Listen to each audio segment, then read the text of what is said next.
بسم الله والحمد لله والصلاة والسلام على رسول الله. أيها الإخوة الكرام، السلام عليكم ورحمة الله وبركاته. شكرا لكم على حضوركم، شكرا لفضيلة الشيخ على هذا البيان وهذه الفوائد وهذه الدرر التي قدم بها لهذا الموضوع المتعلق بحقوق الإنسان.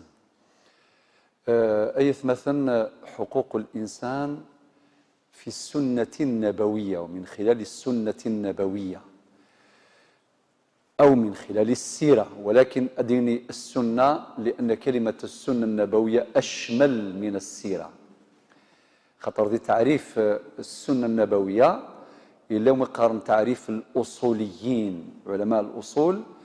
هو ما أضيف إلى النبي عليه الصلاة والسلام أو ما صدر عن النبي عليه الصلاة والسلام من غير القرآن طبعا، من قول أو فعل أو تقرير. وقي تعريف الأصوليين ثلا السنة القولية إمسلينيس النبي صلى الله عليه وسلم، ثلا السنة العملية الخذمينس مديني مثلا صلوا كما رأيتمني أصلي، ظل ثكني ثولم ظل مديني خذوا عني مناسككم. أكني ثولا الصحابة يخدم الحجة هذه الخدمة هكا يكون مراحل عملية. ذا السنة التقريرية معناتها أين دينا النبي عليه الصلاة والسلام دينا الصحابة نغير يخدم من الصحابة ويبضيث الخضار النبي عليه الصلاة والسلام نغي يحضر من بعد يقفليث ثغال سنة تقريرية يعني كونفيرميث يقفليث غاس الصحابي يخدمن نغي دينا، ولكن يقفليث ما سوال كحديث أبي داود مسينا أصبت السنة وأجزأتك صلاتك. نغ يقبليث يضصى معنى يقبل يرضى سوينك ولا نغ سوينك سلا نغ يسوسم ولا ما يسوسم تسوسمين عليه الصلاة والسلام معنى يسون كونفيرماسيون معنى يقبليث هكا عند الفقهاء ساعة تعريف السن، وعند المحدثين علماء الحديث وهو أوسع تعريف ما صدر عن النبي عليه الصلاة والسلام من قول أو فعل أو تقرير أو صفة خلقية أو خلقية أو سيرة صافي تشمد السيرة ذي السنة هكا. ثم عالج الموضوع من خلال 4 نقاط: أولا، ثانيا، ثالثا، رابعا. أولا فلسفة حقوق الإنسان ذي السنة النبوية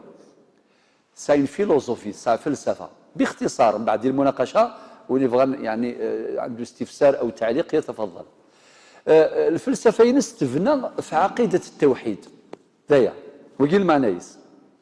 المعنيس كل حقوق إزرفان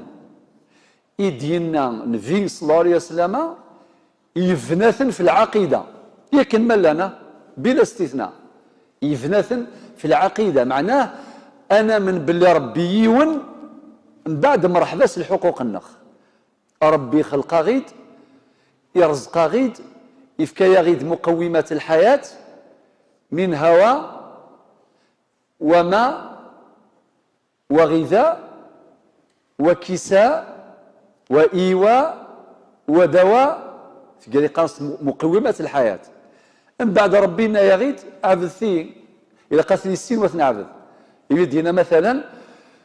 في سورة البقرة: فمن يكفر بالطاغوت ويؤمن بالله فقد استمسك بالعروة الوثقى لا انفصام لها. ترسيق عقيدة التوحيد. يمدينا ربي مثلا في سورة الأنبياء الآية 25: وما أرسلنا من قبلك من رسول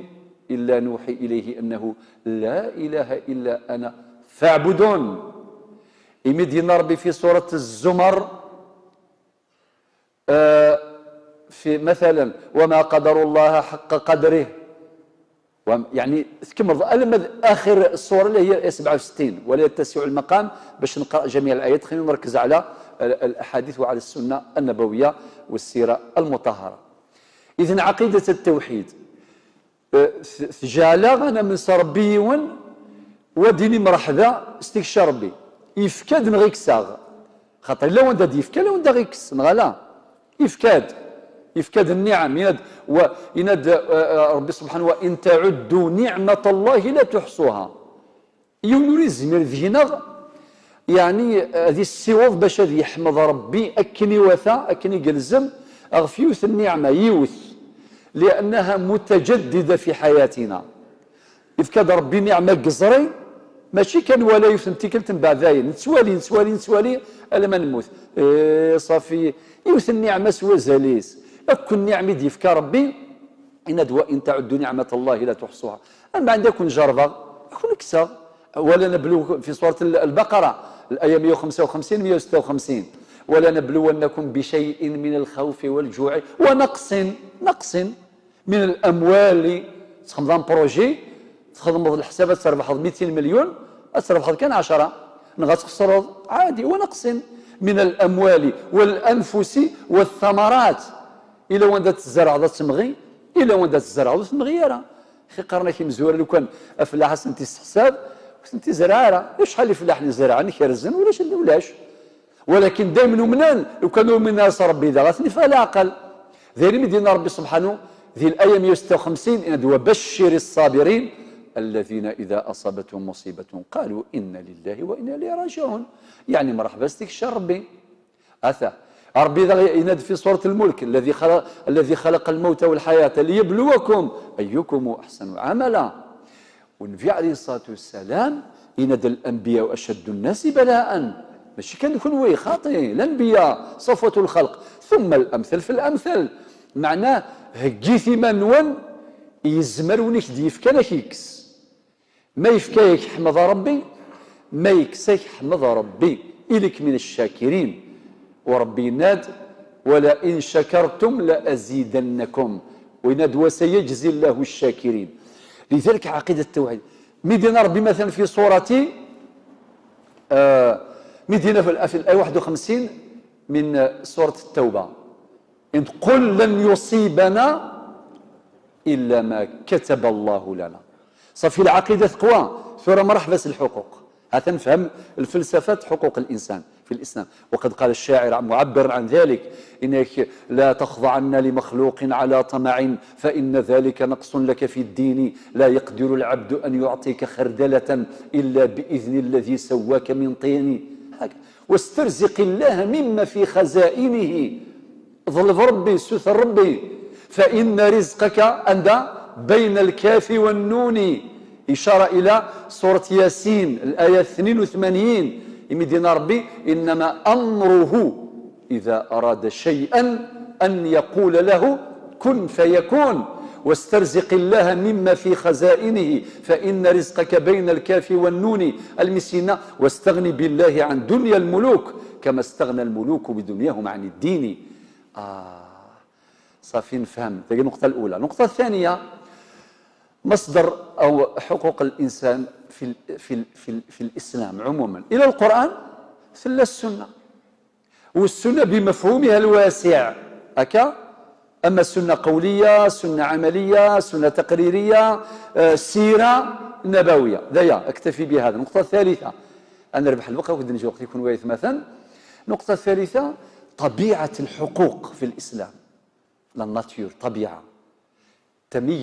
تميزت في الإسلام تميزت هي طبيعة تكليفية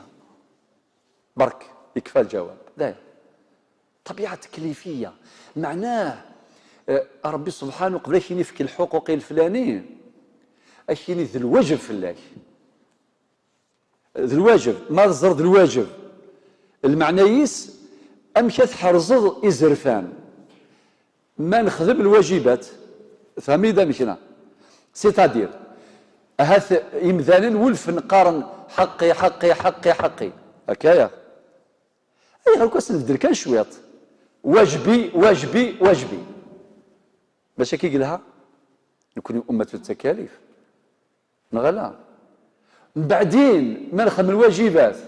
معناه أنحرز إزرفان الحقوق. أدفتر مثال ربي ناد في سورة المعارج في الآيتين 24 25 والذين في أموالهم حق معلوم للسائل والمحروم ماشي المدي السوثر ماشي المدوسان الفقراء والمساكين 8 ندي لان في سورة التوبة الآية 60 ماشي المدوسان لا دي قار شتش كاس مادام يناد امر تكليفي ستون بروتيكسيون حمايه ثقي غادي الشرع كان يثلى هذه الشرع كان يثلى لذلك ناخذ الايتان يقلان في سوره المعارج الايه 24 25 سوره اخيرا رابعا أظهر نماذج من حقوق الإنسان في السنة وفي السيرة النبوية كثيرة ألف باء جيم دال ألف على مستوى الأسرة تواشد خاطر تواشد يصح إذا الساس نتمتي ياكل مجتمع انسيديوس المجتمع سوى شولين من بعد ذرهم يذرمان من بعد تسمغار في ولا سوسيتي المجتمع صافا نزوير السنة خاطر لو كان ذي ثواشول تميل لهم كرزال شغل نورمالمون تكرزال ندير النظام يزما دافيون ملي كنقارن سميتها خامس وذا يزمير قارنص جامعة فاصل مزير اولا كي كون قارنت ذي المفهوم السيء نغاشيني اوني فغان لو قام ذي زويرس قالت وخام ايه نعم ولكن ذا ويلا قارن هذا غال ليغويزم وغال سيتادير حانون زانون الدور كان الكانون خاطئ الاسلامي ديالنا غادي يقرا حذاري ستثاره ثلا ثواشولت مولان الدريا كذا كذا وكذا يكس عن الحقوق نعم اتصل الحقوق اتصل السنه تفكر على سبيل المثال يعني الاولى الوقت نعطيكم القران السنه شيء عجيب يخدمها ربي سبحانه وكذا النبي صلى الله عليه وسلم يعني يون الساس ذي العجب ولا شيء تكون ذا النظام محاله تفض يلا مثلا يمدينا النبي صلى الله عليه وسلم ذي حجة الوداع آخر الخطبين استنقاروث اسمي حجة الوداع حجة الإسلام خطبة الوداع حجة البلاغ اسمها ساكن تفض يا كوينس ينادي النبي صلى الله عليه وسلم يحضر في ثلاوين اتقوا الله في النساء من بعدين ولهن عليكم لا شوف رزقهن وكسوتهن بالمعروف معنى حذرث أتضيع تواشل تنوان ثلاوين نوان ثقي شوف هذه حجة الوداع أولا يوم السلام يشوف هذا قوال ربي سبحانه ودينا ربي وعلى المولود له رزقهن وكسوتهن بالمعروف مسفهم من بعد شو يدير عليه الصلاة والسلام إن كفى بالمرء إثما أن يضيع من يعول ولاش الدنوفا من القرآن أمن ريضيع عن ثواشولتيس ثواشولتا إمولانيس باباس ديماس فمطوثيس الرويس الجدوديس خاطر نكوي ثواشول طورنا مقراض أسرة ممتدة كما يقول علماء الاجتماع السوسيولوج هناك الأسرة النواة يعني أمثورة قلاغيك شمغ ديون بطان إن شاء الله أور تفضينا غير يا ربي ذي ثموسنين نغ ذي الشرعي النغ ذي الجد النغ ثواشولت مقارض ثواشولت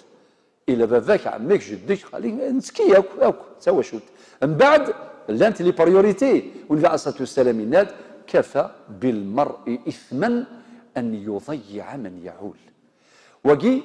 ويناد ذاغ ماشي كان الجانب المادي من الجانب المعنوي الكوتي يعني مورال مثلا من النبي عليه الصلاه والسلام اتقوا الله واعدلوا بين اولادكم اقول ربي يشد ربي خاطر العبد موري يقول ربي هذه خدمه العجب ذي الدرياس لا يا اما هذه حقر راويس ويفكيس ويكساس هذا ذاك الباطل يا اما هذه الساقي شو يبين نسوا خام كمغارنا شو الصوت يعني شو الصوت من الكلمات الطيبات يد الحقار الشيخ جزاه الله خير وهو يذكرنا ويذكرنا بما قاله عمر الى اخره معنى الامه ماشي هكاك ولا قال نسعوا ويخام الكمغاره خاص هذه بعض الحالات الاستثنائيه مما يولوا نسارا مولان ولو نسارا الدريا ولو نسارا الدريا من الدريا يتفضيون يا عجبا ذا مغار مرتا مغارث سان الدريا من الدريا وديفني من السن ذو خامو مقارن يخامن الرحمه شبي ربي كنت لا الرحمه تقولون ونحوجها يخامنك كنت لا الرحمه حوجها خاطر ثلاث واشوت ما واش واشوت لا وذرهم اذرهم وما ذروم ويتضاع وين عاش ندوك ذروم اي قال لهم دعوه الخير قمغارا قدينين اكون جعل ربي ذا ذروم يسرويا ونغروم يفعل في اللون لهمهم صافي لو ذروم ثل القبيلات العشيرات الدارت الى وكزين سلمان هذا ثرا يثواشوت وطاس الاحاديث يقلان يعني اما العلاقه يجري مولانا كذ الدريا اما الدريا وكذي مولان اما الدريا جرسن اما في الارحام يغدي في عليه الصلاه والسلام الرحم معلقه بالعرش يبغى دي بروتيج هذه حرزي زرفان الناغ يرانا ديجا يرانا اذا من باش يتزمنا راه ونادي الحديث النظام ليس الواصل بالمكافئ ماشي لما كيدي زرع عميك كيدي غفرة غفرض نغا باباك نغا كيماك خاطي ليس الواصل بالمكافئ ولما انت يغلظ يشظ شنو غلظارا وتسانا ذارا هكا غدينا النبي صلى الله عليه وسلم واذا غشو ديالنا لا يدخل الجنه قاطع اي قاطع رحم ويتزمثرا يزوراني ذا من وين وثن سلوغوث وثن يزمث صافي ثواشول تشحال الاحاديث يقلان يقولين يعني ثواشول ونتسن في صلى الله عليه وسلم ديوغا صغار حراء يسعى ثواشولت ثم قريت مطوثيس خديجه هذا يرضو ربي فلاس انت سيقار لا عجب ماشي شويط ينزل فلاس الوحي تركبي التاوله سيقار زملوني زملوني لقد خشيت على نفسي يقال في مانيس الوحي ينزل فلاس ثم شوت زرانت ثناس كلا والله لا يخزيك الله ابدا ثلاث وشولت ثورا كوني قارني مغارا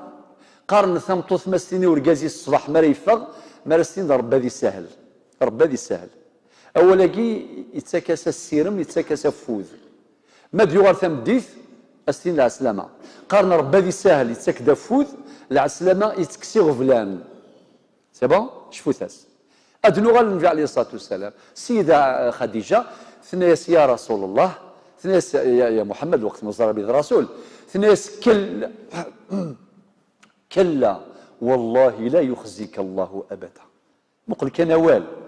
اول مكدي تكفوذ يا اخي قرن قبايل قرن اول يفنو يتودو اول يزيزدي يسلوغو اول يتسود ثلويث اول يتسود شوال اول صافي اول يسعى مازال ربي ذي القران في سوره ابراهيم بسم الله 24 المثل 27 تمسك فوال ألم ترى كيف ضرب الله مثلا كلمة طيبة كشجرة طيبة المثال الآية 26 27 إن يثبت الله الذين آمنوا بالقول الثابت في الحياة الدنيا وفي الآخرة ويضل الله الظالمين ويفعل الله ما يشاء أشو استنى خديجة الناس كلا والله لا يخزيك الله أبدا لا والله ربي ما يجيك يري فردان وصداع سمكتثيد سوينك خدني يلها إنك لتصل الرحم أنا عمي زوارد الرحم ماشي ذويني يزمني يزوراني ساكذي مولاني سنغي خطي وتحمل الكل وتكسب المعدوم وتعين على نوائب الحق وفي رواية وتعين على نوائب الدهر كشمعت الخير هات انت وشلت انفصيت وشلت با نروح ربا جيران الجيران الله يا ربي الله ما شاهو شحال تلوفا لولو في كرانا ساكي دي لا جوستيس ديال الجيران في 50 سنتيم في 30 سنتيم في فريد اكزامبو فريد ثقافه اكزامبو فريد يا حسره يا حسره واقع مر لو كان اللغه دروينا يغدي النبي عليه الصلاه والسلام جامي ولا ما نغلظ من الشر ماشي لعيبه وكل ماشي للملائكه بشر يولد هنا يشرف في الحقن الجارس أدس المؤمنة سمكتين قال النبي صلى الله عليه وسلم في الحديث الذي أخرجه الإمام أحمد في مسنده ما زال جبريل يوصيني بالجار حتى ظننت أنه سيورثه أي وقيد القيمة الجار أنا عمي الجار قاث القيمة يسعلي يتوصيث في جبريل يتوصين في صلى الله عليه وسلم إن كان يظن غادي يسيون واس أديني الجار أذي ورث الجاريس ولي كان القيماس سبحان الله ذي الجار ورساي ذا في الشركة ورساي خاطئ. من كان الحديث نظم من كان يؤمن بالله واليوم الآخر فليكرم جاره. هذا يرحم ربي الجدود النغ ولا ما يفدلي من سي هذه يفك 18 الجاري سي من سي ولا ما إلا يكسد شي ناينس الرزقيس اللي في حرثيس نتسا غادي يعرض غادي يفكي الجيرانيس نفات ميم ذي القوانين نتمورثنا القوانين نوار سير بلون سوا كتاب باش نزر ايروج غادي جاني مزوره تجديد مدينه تجديد معنى تجديد يسعى نظر شرايط هنا حرش نزاش نقار ماشي بيبريكان ماشي اين لا نديريث ماشي ودجانا كيلها 100 طاس بيني دجان يشد الشرعي تماما اذا جماعه الخير 18 قرنا 18 ثلث غنوض ذي الحرمه كان يدير النوض لا الحرمه كان دير العز الحرمه ضيافه اي غزيك لنا هسه لاقي ذي ونس والي خفن حكاني يد انا كنكون نزيك الساعه 5 كذي برا ينفقاون انا كيما ولنا غادي نحبس قبل تعارض ما تتشم وليثي مسفريذان يمكساوان عابر السبيل وقاد يوسان هذا الشنين فقاوان والنبي عليه الصلاه والسلام ينادي من كان يؤمن بالله واليوم الاخر ذا فليكرم ضيفه. هذا الضيف ذي الجار وكذا صفي في الجوار. يلا نروح ثورة الجيم نروح على مستوى المجتمع نكشم دي السوق نكشم ثورة تصدق بول العلاقات دي السوق دي العقود اشو قدرنا كي الغاشي ذاكي النبي عليه الصلاه والسلام وغي جارك اين دميض يلا دخل اين تبغيض يلا ياك يناياك ثم زواروث الى قد زرم بلي كنوي ذي العباده تسمعوانم لكن غادي ربي القران وتعاونوا على البر والتقوى سوره المائده ولا تعاونوا على الاثم والعدوان. عندنا احاديث في هذا الباب معاون فين الهان الحذق فردان إن درجوث من إماطة الأذى معنى البيئة لونفيرونمون حماية البيئة لونفيرونمون أمشي زواد حديث اشتيلات حديث في البخاري ومسلم رواية الإمام مسلم ثنات إن النبي عليه الصلاة والسلام الإيمان 70 شعبة ماذا رواية الإمام البخاري 60 شعبة أعلاها لا إله إلا الله. أتونسيون خاطر زعما فايت كيخدم الخير خدم الخير عاون غير الليلني مغفاني موضان ولكن تخصي الظليث رمضان دينا كيما نستعرفش وراك رايح اخويا اخذ كل خلص تاقي زعما خاطر وين قاس كلي خلص طريقه ياكي شيني كيني ما يخصني والو وري من راس ربي وما يصلي ما كذا على هو كان الحديث ام سيديوي الإيمان 70 أو 60 شعبة أعلاها لا إله إلا الله. ذكرنا لكم قبل حين سادتي كيف أن هذه الحقوق فلسفتها مبنية أساسا على عقيدة التوحيد أي غار باش تخدم ذي وضمر ربي أتخدم ذي الخير تفض نعم نغالا إماطة الأذى كودا في ضازرو ذو فريد نغسلنا نغسغر في كسط يوضمر ربي يوم القيامة تفض ذي الحسنات إماطة الأذى يعني الطريق يقارنوا بسيون الشيخ غادي يشرح الحديث هاكي لطيفة خفيفة على كل حال ضغاي الناس وين ريكس نزور سكوفريد الناس الملائكة ني ويفوس هذا ماركينت حسنة دغا نسيف غادي يوفى دازرو كسيت الناس ماركي سيقار ماركي نسبل ما الناس وكيد الشغليس الحديث ينادى الإيمان 70 شعبة أعلاها لا إله إلا الله وأدناها إماطة الأذى عن الطريق. وفي رواية الإمام البخاري يناد والحياء شعبة من الإيمان خطر ذغم إلى الحياء أنحرزي زرفان نغلا إما ولاش الحياء خي قارس تقباليث قلنا النكتل دي ضيميك ثورة الساقي هو اللي كان شي يظهرون ديال الانترنت شي يظهرون كي الدوني النغ لاباسين الله والله ما لاباسين الله والله ما لاباسين الله ماشي لاباس ثروي جرائم فضائح يا سيدي الحشمه والراهين الحياء شي قارن بصوص والحياء شعبة من الإيمان ويناد في حديث آخر الحياء خير كله في حديث آخر الحياء لا يأتي إلا بخير دنا كنا كل شغال صافي معنا مش دنا كل شغال ياك صافي ثان ذا غيناد من غش فليس من غشنا فليس منا في رواية من غشنا فليس مني في رواية من غش فليس منا. معنى الغش ديك ذيريث ديال السواق نغ التجارة ذيريث ذي الحرام ماشي كان لما ينسلم يكر جماس خاطئين ولا ما يكر وايض ماشي ينسلم لا يجوز سلام الحديث من غش على الإطلاق ولا ما مشي يعني صافي ما ويش من السوق حبس إلى أتيتي السوق وتسيلر الربا هذه الصدق هذه تكفي كذاكي أكا أدول غسين النظام مدين النبي عليه الصلاة والسلام في حجة الوداع أعود إليها مرة أخرى يمدينا أيها الناس إن دماءكم وأموالكم حرام عليكم كحرمة يومكم هذا في شهركم هذا في بلدكم هذا إلى آخر الخطبة. حرمة الدماء حرمة الأموال من آخر ما قال النبي صلى الله عليه وسلم في حجة الوداع من بعد زرد ينزل ضرب فلس سورة الآية دي يسندي سورة الآية دي يسندي سورة المائدة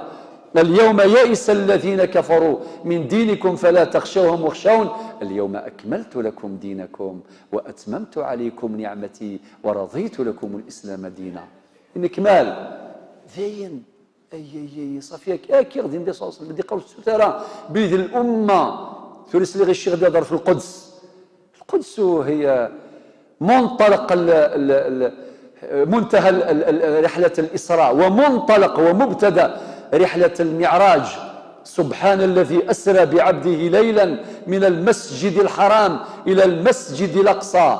إذا المسجد الأقصى منتهى رحلة الإسراء الأرضية ومنطلق ومبتدأ رحلة المعراج السماوية ورانا رايحين هي أولى القبلتين.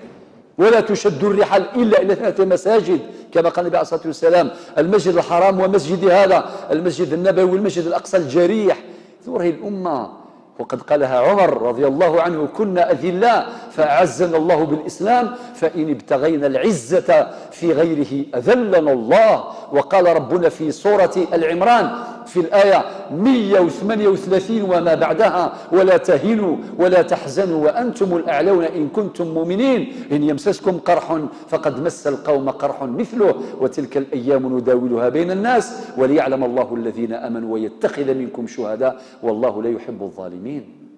وبعدين بشير السخ النبي عليه الصلاة والسلام فينا مفهوم الأمة دقاق ذي الأمة والسثارة